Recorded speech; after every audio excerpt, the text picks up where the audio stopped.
I have been selling this book, Zanazli and Wan Chun Hong's Guide to Indie Filmmaking, which is published by MPH.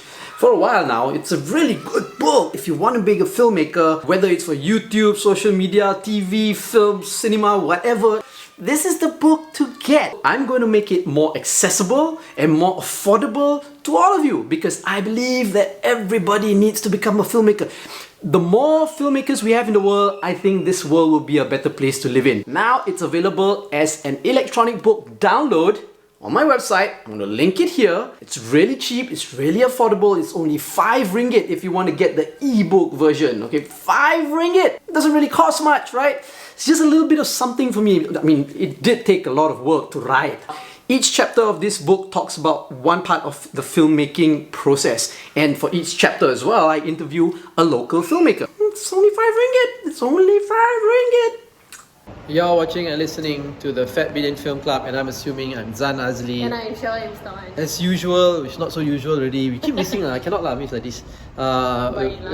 Every week we watch a local film and we review it. And this week we're going to watch a local film and we're going to review it. It's about a local person. It's made by Indonesians. It's Anwar, the Untold story.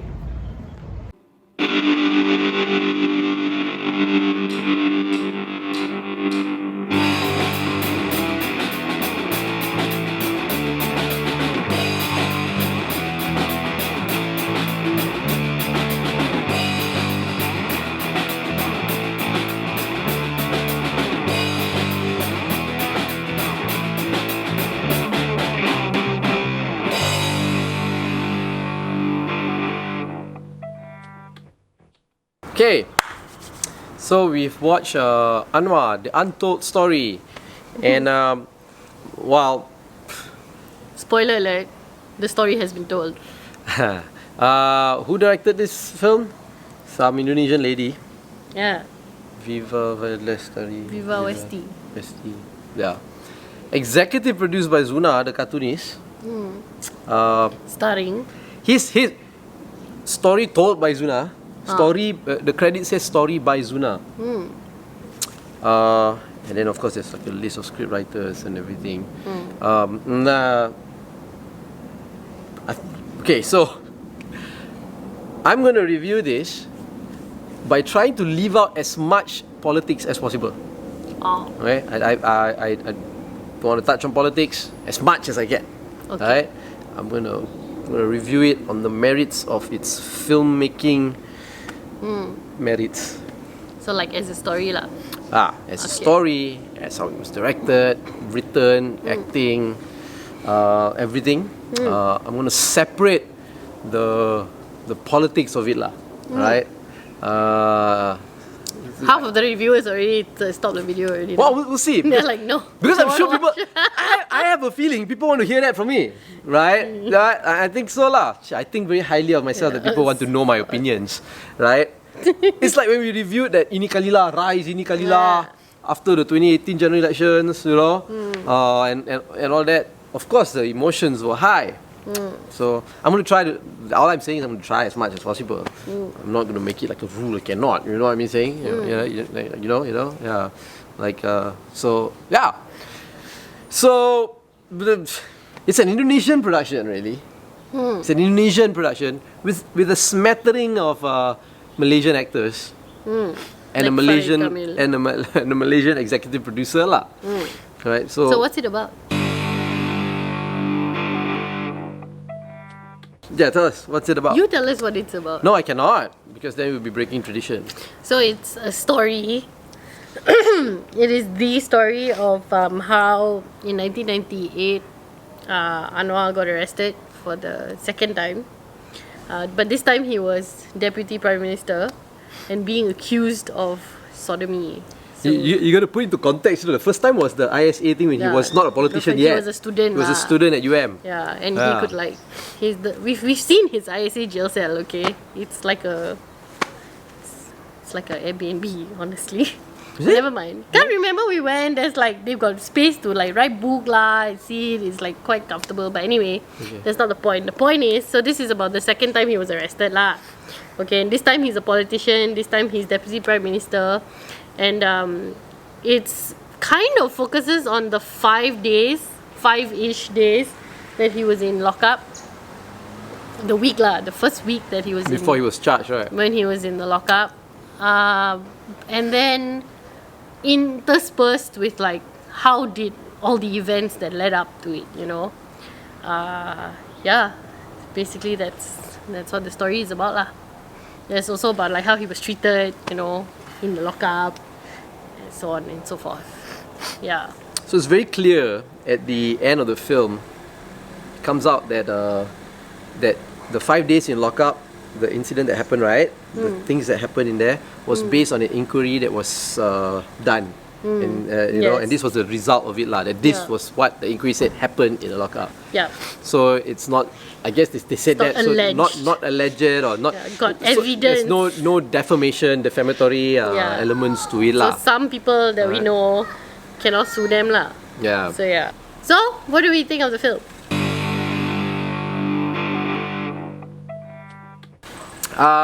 Me first. I only have really one thing to say, which is that the film was powerful for me only from the perspective of Wan Aziza's character, his wife, basically.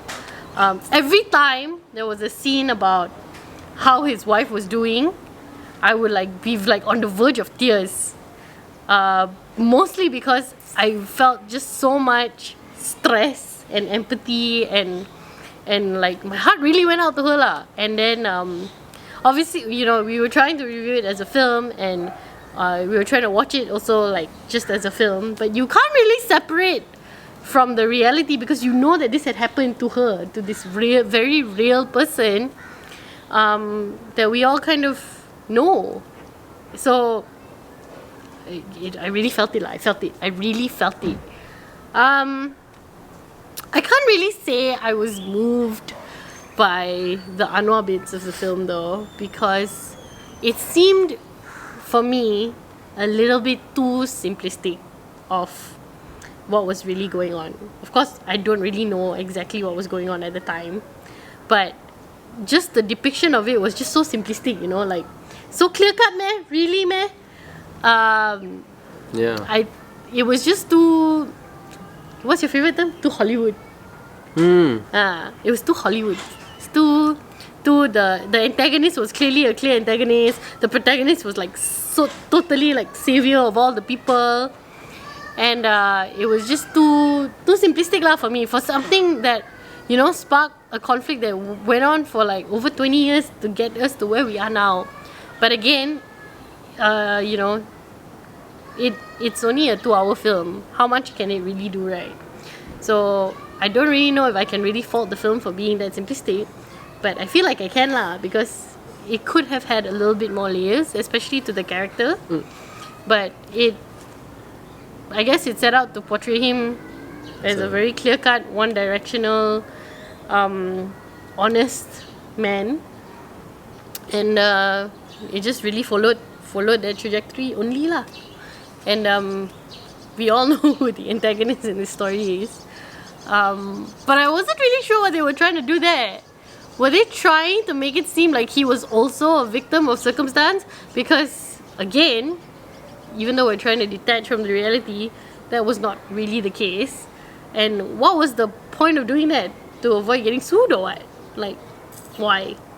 It seemed a little bit weird lah for me, because when you already make it so simplistic and you already make it so one hero, one antagonist, why is your antagonist then not purely evil? Why are you kind of, I want to say humanizing the antagonist, but that wasn't really what they were doing also. They were just trying to make it seem like his objectives were not as sinister as they probably were. So was like he was pressured by his people. Was that like a security thing or what? Like, Dr. M, of course, we're talking Yeah, about that Dr. was- M in the film. that was confusing lah Yeah. to me. So yeah. I just thought the film was horrible. It's not a good film. It's probably one of the worst films I've seen in the last few years. Which is a sad thing, because I know Ibrahim's story is a great story, right? There's so much potential if you were going to make a film or biopic of Anwar Ibrahim. This is great. And the title is so misleading. Yeah. Anwar, the Untold story. What's untold about it? Everything that was said in there is everything that was documented in the newspapers, on videos that were spread, and this is the main narrative that Keadilan and Pakatan have already been showing the entire time they were, from the moment they were set up. From the eye logo, because of his bruise on his eye and everything. This is not an untold story. Yeah, there's nothing there that was untold, that was untold before this, right? But it's, it's okay. Now, when you said that it's simplistic, I agree. The movie just glossed through everything. Like, like there's no, like, not even a narrative there, Like every point in like milestone in Anwar's, the development of the story, right? It's like, it's like just put in one shot, put in one shot, put in one shot. Yeah. Glossed over so hard, when actually it can be done so much better. You mentioned something about being Hollywood, right? I agree, right? It's so Hollywood but then again, right? Because have you seen JFK by Oliver Stone? No. Oh my God! Oliver Stone made a film about JFK, right? Of course, it was it was JFK. It was called JFK, right? It had a perfect story. It was, there was a narrative to it. There was drama to it. There was, character development. Everything based on a true story. Why couldn't they do this? This is... A lot of people have been waiting for a film. Everybody has been saying that this would be the best, you make a good story lah. It is a good story. It was not delivered. It was not delivered well in the film lah. So to me, it was a little bit disappointing. It seemed like there were more cuts also. There seemed to be a lot of cuts, or maybe that was just the editing style. It seems like they wanted to put in all of the scenes into the movie, so just haphazardly just cut everything, and it didn't look like it was put together well. It's like a PowerPoint without explanation. Yeah. Almost. And then the characters were also so one-dimensional. Okay, stop. If it was the untold story, right? Like you say, Wan Aziza, right? Of course, we all know the story. I mean, I've interviewed Wan Aziza several times. I've interviewed Nurul Izzah several times. Right? And I've spoken to her many times also. There's so much depth to the experiences that they've gone through. And we know it. Yeah. But it was not portrayed in the film. Maybe, would you agree if I were to say that all the feelings that you felt for Wan Aziza didn't really come from the film? It was just invoked because you knew the story already. Yeah, correct. Yeah. So it was the same for me. There were a lot of things in that film when I saw 1998. I was a student. I was in my second year, third year of university. I remember when the demonstrations happened in Dataran Merdeka, right? I was driving in my car, my kancil, right? Sending an ex-girlfriend to the bus station, so yeah. I set off already, I was driving to the bus station towards Dataran Merdeka there, in front of Masjid Jami'. Suddenly, people started running, cars cannot move, people started running. Then I saw Tong Sampah on fire. I was like, what the hell's happening? So did your girlfriend miss a bus? Huh? No, I don't know. I dropped her at the station already. Oh, che. So I don't think she missed the bus. Shit, man. I don't even remember which girlfriend. Wow. But then, right? I remember when he was arrested, the videos that came out from it, the pictures and all that. And it's a little bit a hush-posh because this was 30 years ago, right? Almost 30 years ago. Some of these videos I think I saw way after the event because, political campaigns, they would spread the videos and all that. Then only I started seeing the photos, or maybe I did see them in the papers or in the media. So when I watched the film, those things were involved. Yeah, of course, because we experienced it, right? We were going through it, so we felt. But it wasn't from the film. The film didn't show anything like that, you know. I don't know. I don't know how to explain that, lah. Also, when you want to do a biopic, or dialect coaches are kind of important. Because they're all Indonesian actors, right? Most of them. And then it comes out, man. Terlepas gila. Yeah. Nurul Izzah is basically Indonesian in this film. Yes. Nurul Izzah sounds Indonesian. Yeah, bu. Yeah. Right? And then whoever the guy who's supposed to be, I assume, supposed to be playing Ton Daim, right? Kami ingin proyek. What the hell? Who says project di Malaysia? Who says that? Right? It's supposed to be a UMNO member. Oh, Anyway. so that's so yeah. Yeah. Project. And then Anwar Ibrahim is a great orator. Speaks well in Malay. Speaks well in English. But his English in this movie is horrible. What a nonsense! Anwar Ibrahim doesn't speak like that. This is a great speaker. Yeah, he is a very good speaker. I also felt like, despite the fact that it was Hasnur Rahmat, Hasnur Rahmat played Dr. M. They really did. The Dr. M character in Injustice. Look, say what you want about him, but Tun M in his prime was a very multi-layered man. They Okay? all were lah. If Come not, they on. wouldn't be at that wherever they are. Dude. Yeah. They made him just seem like this gila kuasa old man that wasn't really sure how to keep his kuasa, and I'm really very, very sure that wasn't what was happening lah. This was like a plot, a scheme, and none of that was really translated because he was just so like, oh, is it that's happening okay lah, and then he decides to sort of do this accusation thing. So I don't know lah. That was for me that was a great injustice to this huge political battle that went on for years. Years. Yeah. So Sad to see how the story was very told. sad. Right? I wanted to, after we watched it, to go see what Anwar thought about it. But I didn't have the time to go and look what his official opinion was. Well, a lot of the cabinet members right now, they made statements on social media about the film. They say, "Oh, must go and watch." I don't know how they really feel about it. Yeah. And then I'm very, very curious to know what Tun M thinks about it also. How does he feel being portrayed as some idiot who listens to another bunch of idiots? Because he clearly wasn't like that. And even in 2018, he wasn't like that. So is this a great insult? How does he feel about it? And then I know we were trying to leave the politics out of it, but one cannot help but wonder if Desai was not currently the Prime Minister, would this film have actually been able to make it to the cinemas? Well, it was made before he became Prime Minister, right? It was, but there was no saying whether they were going to show it here or not. So maybe that was also the limitation that they had when they were trying to produce this film lah. Maybe. Yeah. But doesn't really make up for the way that it has been treated lah. Yeah. I mean, for me, the worst was the character development lah. These people have these are real people, Yeah. These are real human beings Living. who went through tremendous amount of stress and anxiety and pressure in life, and you show them just so flat like that. It should not have been simplified the way that it cannot. It was too simplified. It was too. I really liked the person who played his mother though. I thought that that character was very surprisingly very well developed. It was a very, very good performance. Sorry, my son is having separation anxiety. He has layers. Anyway, so would you tell people to go watch it? No, I would not tell people to go and watch it. Actually, I don't know, because when we went,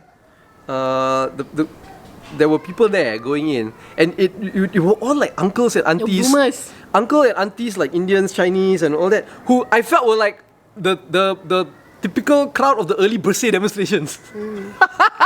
And then they're going hey, gotta watch this now. There was this old uncle who was watching it in front of us. Every time he watched something, right, he would start Google the events that were happening then and all that. Oh my god. Yeah, very boomer. I guess it's a boomer film lah. I think they wanted to feel something. But I overheard them also saying they said something I was expecting more. the group of uncles and aunties thing, they were I was expecting more. But I like to say uncles and aunties, they're probably just a little bit older than me only. No lah, I think they are. They were a little bit actually older lah. Yeah.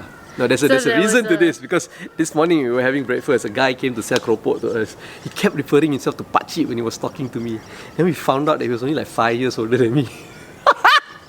He's 8 years older than you. But never. Oh yeah, well, okay lah. Anyway, I don't really know whether I will say don't watch it. Yeah, that's the thing. I think if it comes out on a streaming platform, Go watch it lah. and you have that streaming platform, then watch it lah. But I Yeah. wouldn't say, oh my god, you must go to the cinema No, right you now don't and watch must it. go- you don't Is must this go to the Imaginor? No, it's not. No, it's not. But I think a lot of people will want to watch it. Yeah, But so if ju- you're curious and you are, you can afford to spend 16, is it 16? 16 ringgit on the ticket now. Go ahead. Our warning is you might be disappointed lah. Most probably going to be disappointed Have no lah. expectations. Yeah. It's probably No, but people the go in with expectations, because it's such an emotionally charged theme, best. Correct. So I'm going to close Yeah. this emotionally charged review with a cute story. So after we left, Zan went to pee, and I was waiting for him to finish peeing. And then there was this uncle, auntie who were clearly on a date. Probably husband, wife, married long time already, who were trying who went through birthday demonstrations, who were right? trying to take a selfie With the board. poster. The board, But right? then she needed to bend down to get Because Anwar's Anwar is face lower, right? and then take the selfie with her husband, but they all cannot bend down because they old. So watching them try to take the selfie was actually more entertaining and kind of the highlight of the entire viewing experience. It was really cute. It was so cute. It was adorable, and I just thought it was just nice that they seemed like they've been married a while, so it was nice that they were still experiencing new things and having quirky date things like trying to take a selfie with Anwar but not being able to bend down. So yeah. So let us know what you think if you Yeah, let us know what you think. What can you? Yeah. Don't report us to MCMC because we Why? have a differing opinion. Subscribe to our channel at Bidin. Don't like, share the video. Yes. Follow us on all our social media platforms at Bidin, or go to fatbidin.com to get everything. I'm assuming I'm Zan Azli, You've been watching and listening to the Fat Film Club. and you'll be watching and listening to the Bidin Film Club. And I'm Shelley Ibsan.